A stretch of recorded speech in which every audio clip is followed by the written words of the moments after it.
Le développement de l'actualité sur Renaissance Télévision, votre chaîne de proximité, démarre juste après les titres. Le monde a célébré ce 20 mars 2019 la journée internationale de la francophonie, occasion pour notre rédaction de revenir sur la place de la langue française en terre gabonaise. Des détails dans un petit moment. Les transporteurs des sites Sotega et Kembo ont tenu une assemblée générale ce matin. Ils s'insurgent contre le prélèvement d'une taxe qu'ils ont décidé de ne plus payer. Les détails dans cette édition d'information sur votre chaîne de proximité.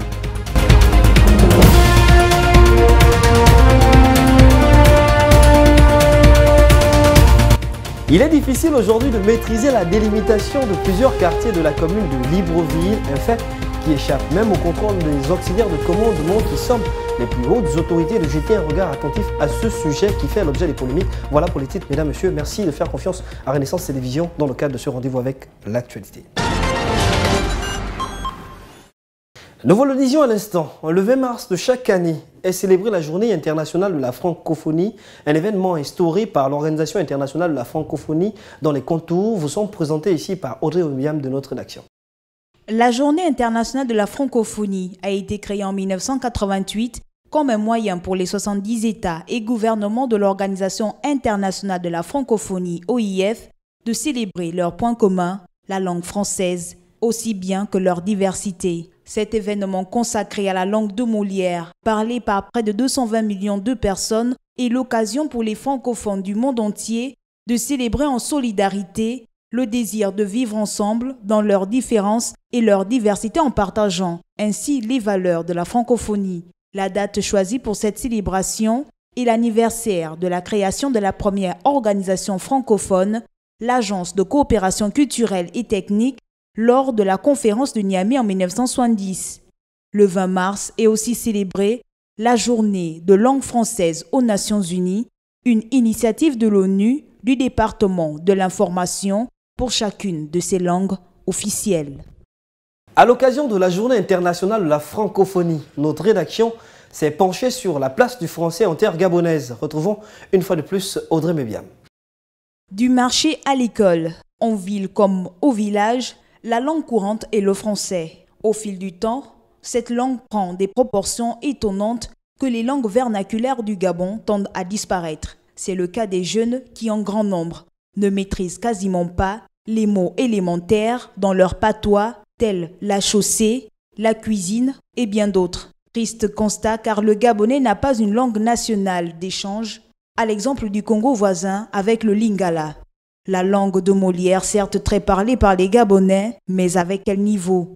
La population gabonaise étant jeune, se voit exceller dans un niveau de langue familier, sinon terre à terre, avec des « je la dis que » ou encore « tout le monde sont là ». Autant de phrases du français gabonais quotidiennement utilisées à l'école, au marché ou dans la rue. Explication, le choix des différents hobbies au détriment de la lecture. Pour une ancienne colonie française, des efforts doivent se faire allant dans ce sens afin de rehausser cette langue, dite encore langue d'emprunt, qui permet de communiquer entre Gabonais et avec les étrangers. Reconnaissant toutefois la valeur culturelle du français, bon nombre de Gabonais déplorent simplement cette situation s'agissant de l'avenir des 56 langues vernaculaires du Gabon, notre identité culturelle. C'était un titre dans ce rendez-vous avec l'actualité. Assemblée générale ce mercredi des syndicats des transports terrestres en terre gabonaise. Il était question pour eux de marquer leur indignation face à l'abus de pouvoir exercer sur les transporteurs des sites Sotega et Kembo. Regardez. Assemblée générale ce mercredi des différents syndicats du transport terrestre en terre gabonaise. Il était question de dénoncer les maux qui minent le quotidien des transporteurs des sites Sotega et Kembo en litige avec les autorités municipales. Il était question simplement de se réunir sur les points qui minent le secteur des transports. Donc nous avons évoqué deux problèmes. Le premier problème, c'était le conflit de compétences entre la mairie de Libreville et le ministère des Transports. Le deuxième problème, c'était lié aux gens qui viennent anarquer des transporteurs ici. Nous disons simplement que, en ce qui concerne l'occupation du domaine public, nous avons recommandé aux transporteurs qu'ils devaient payer la mairie de Libreville et en ce qui concerne l'arrêté municipal, il ne devait pas payer parce que cet arrêté est faux. C'est un faux arrêté. Les clandomènes des sites concernés qui subissent au quotidien le dictat de la municipalité disent être rassurés de l'implication des syndicats du transport dans cette situation qui s'apparente à un abus d'autorité. Nous nous battons tous les jours, que ce soit avec le permissionnaire. C'est surtout lui qui nous met mal à l'aise dans ce site. Avec cette histoire de tickets que nous continuons à payer. Vous voyez, nos amis, nos voisins de Nzang, on n'a pas eu plus de tickets. Mais pourquoi nous pouvons continuer à payer? Nous tous dépendons de la mairie. Pourquoi nous allons payer ces tickets? Nous l'avons interpellé. Bon, ce n'est pas son problème, puisque c'est son agent, il ne veut rien entendre. Et quand tu as le problème avec lui, il va chercher la police, il va chercher la gendarmerie pour venir t'arrêter. Pour des esclaves ici. Ils nous traitent vraiment pour des esclaves. Nous sommes soulagés pour le comportement des hommes des syndicats. La coalition des syndicats du secteur transport entend rentrer en négociation avec les autorités municipales. Nous entrons immédiatement en négociation avec la mairie parce que nous ne sommes pas là dans une confrontation avec la mairie. Pas du tout, la mairie est notre partenaire privilégié, je tiens à le dire. Mais nous allons entrer dans les prochaines heures en négociation avec la mairie pour régler de manière définitive cette confusion qui existe entre la taxe municipale, qui est l'autorisation de circuler, et l'arrêté, qui est l'occupation du domaine public. Parce que nous faisons un démarquage entre l'activité de transport et l'espace de transport. Les clandomènes des sites Sotega et Nkembo souhaitent voir clair dans le litige qui les oppose à la municipalité.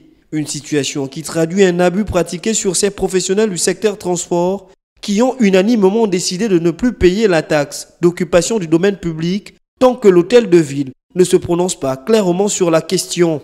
Un cadre de concertation sera mis en place entre la mairie et les syndicalistes pour qu'une solution soit définitivement trouvée.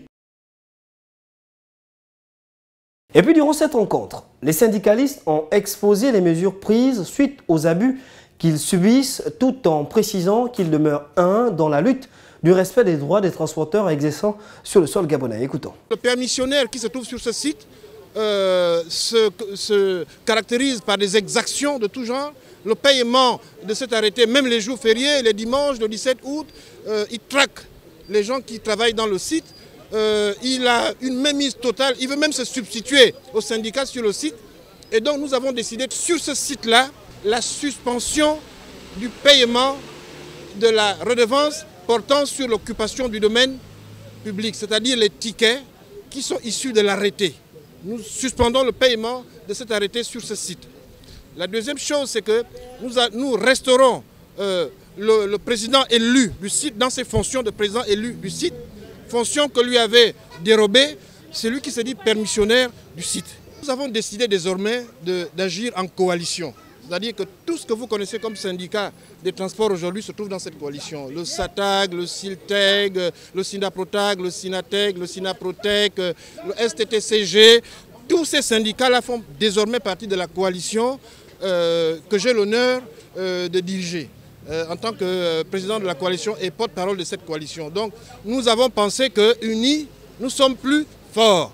Donc nous œuvrons désormais en coalition pour que nos actions aient plus d'impact et que nous soyons beaucoup plus unis qu'avant. L'une des conséquences de l'Assemblée générale des transporteurs des sites Sotega et Nkembo, c'est l'arrêt des véhicules, un fait qui a considérablement réduit la mobilité des usagers qui fréquentent ces deux linéaires. Regardez.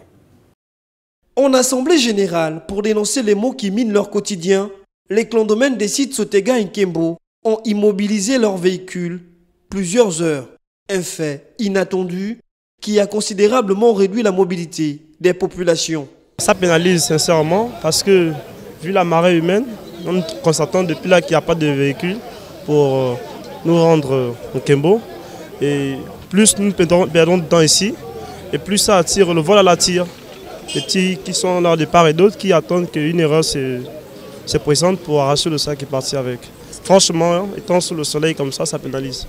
Je pense que pour trouver un terrain d'entente, il faut une assise entre les deux institutions.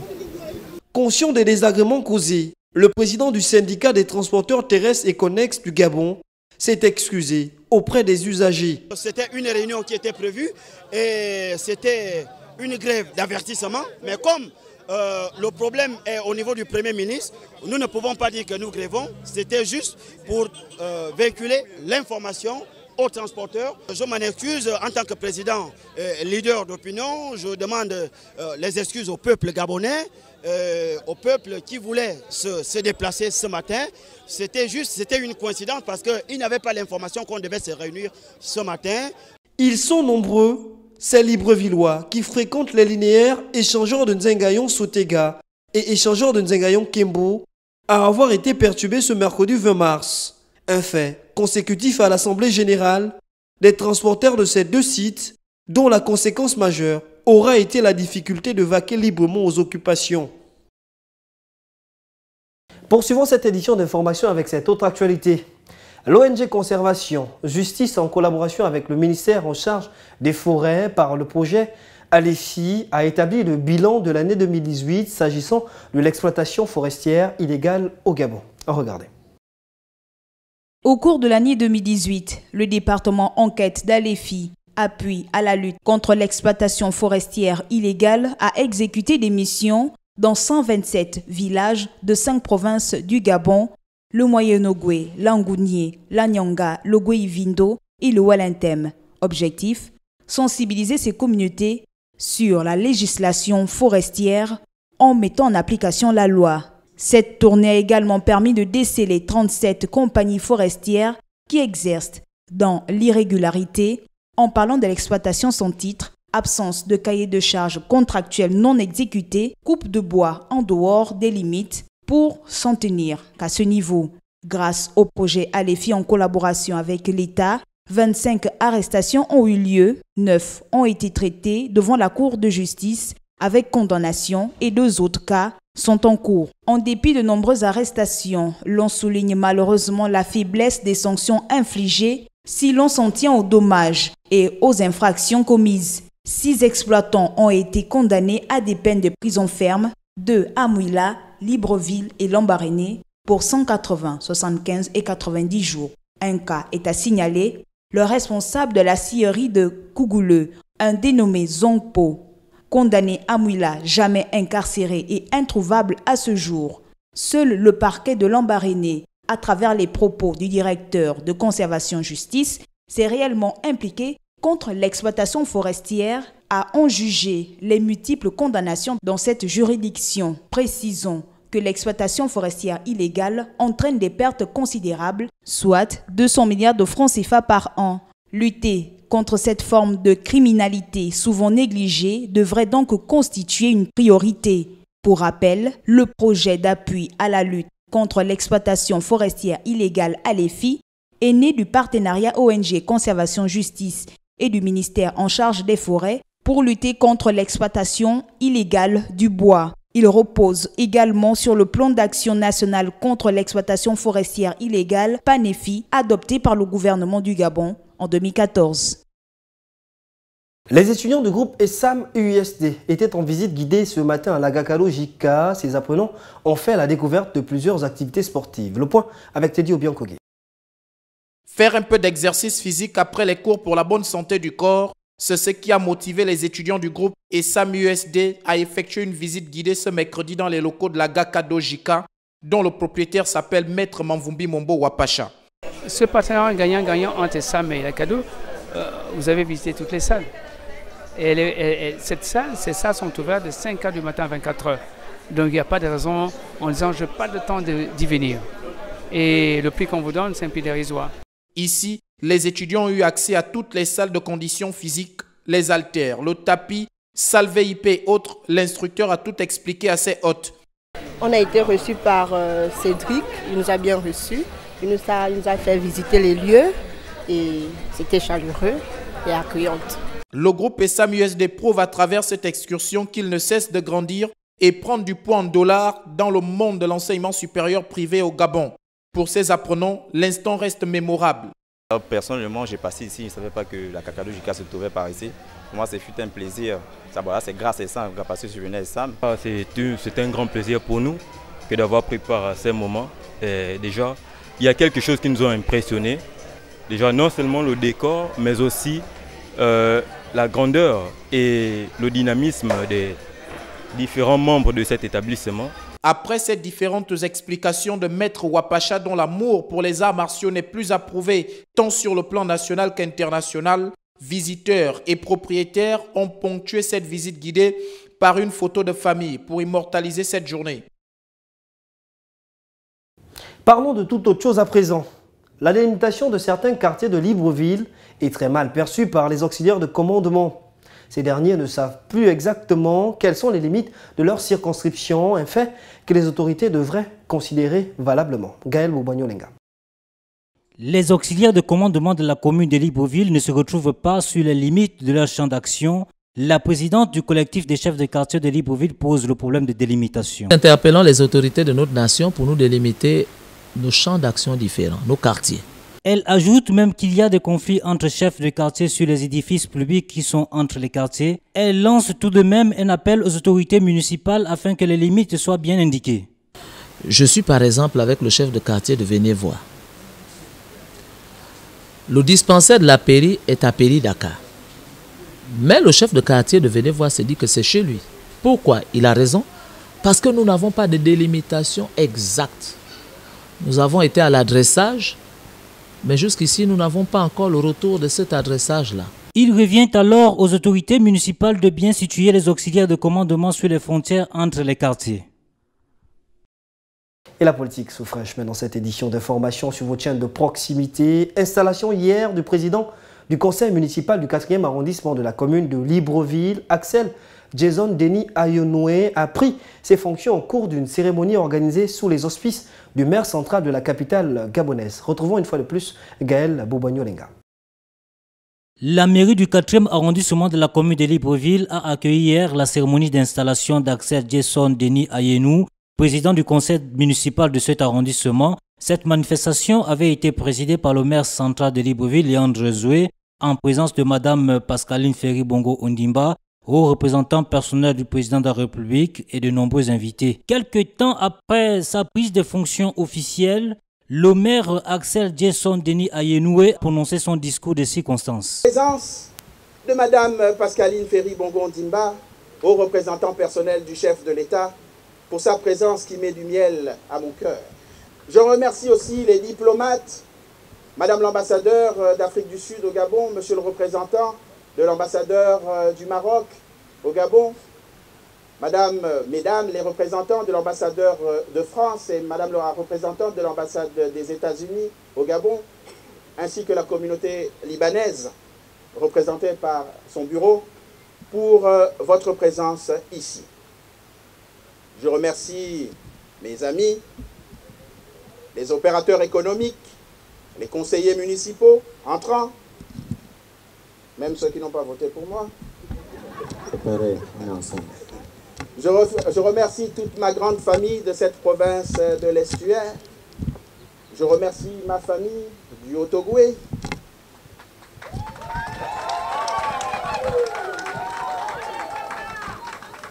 Et ma belle famille du Haut-Ogooué, représentée par le préfet Kabodi. Je remercie également mes familles de la Nyanga, du Wellington et du Moyen-Ogooué. Je suis un enfant du Gabon.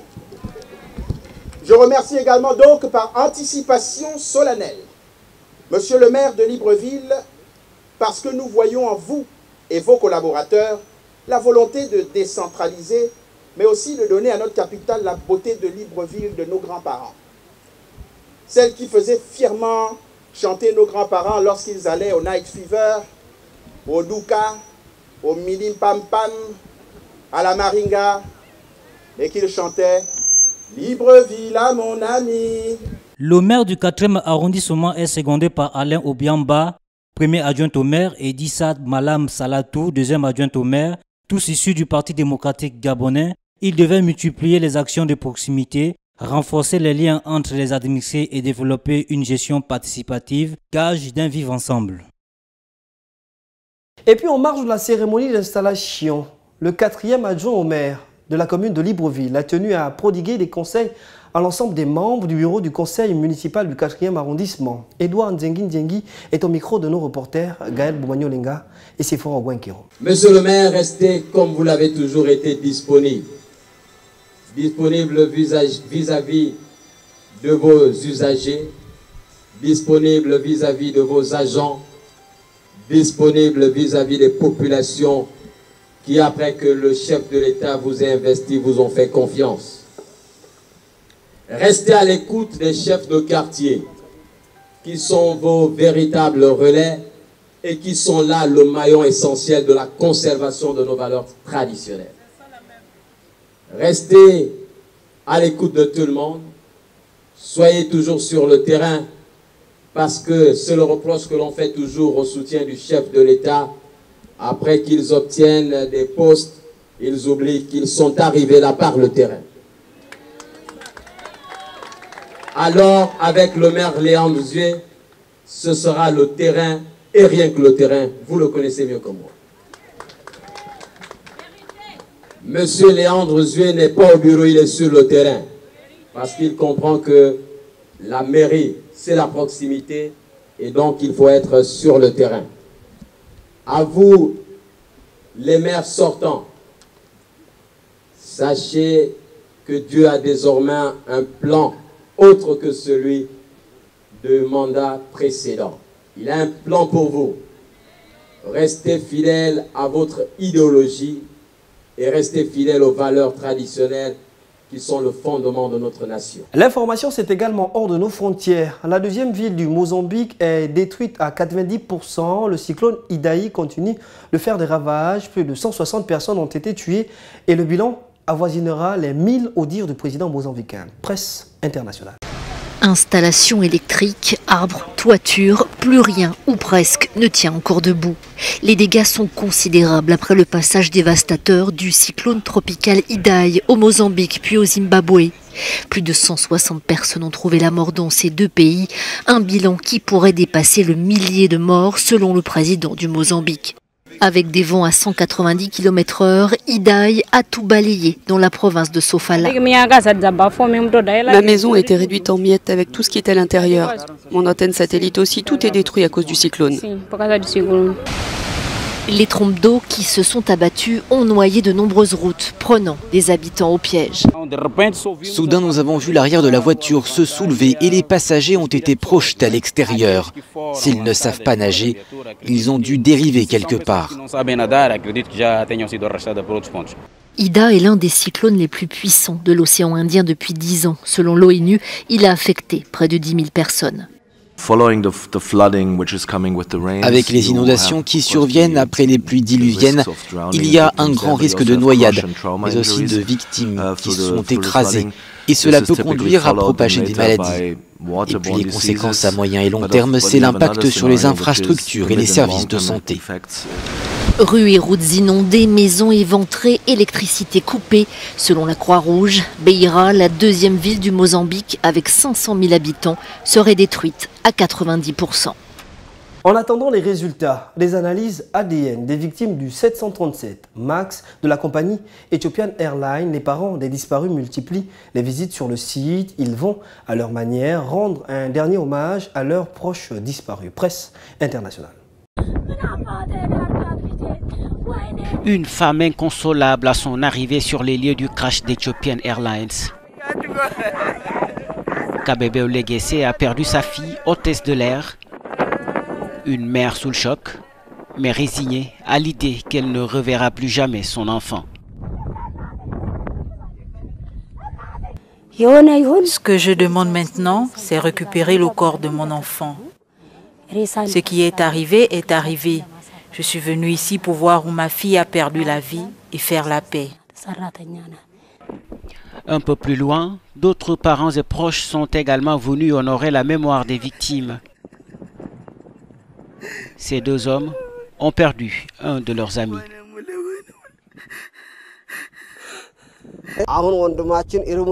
Nous sommes venus ici pour rendre hommage à notre ami. Même si nous ne pouvons pas voir le corps de Mulugeta, nous sommes venus déposer nos larmes à l'endroit où il a perdu la vie et lui faire nos adieux. C'était un homme humble qui craignait Dieu. Tout le monde le connaissait comme une personne positive, humble et bonne. Le Boeing 737 MAX de la compagnie Ethiopian Airlines s'est écrasé alors qu'il effectuait la liaison Addis Abeba-Nairobi. Il avait à son bord 157 personnes. Aucune n'a survécu. Point final à cette édition d'information réalisée par l'ensemble de la rédaction. J'aurai plaisir à vous retrouver très prochainement sur nos antennes d'ici là. Portez-vous bien, surtout restez fidèles à nos programmes.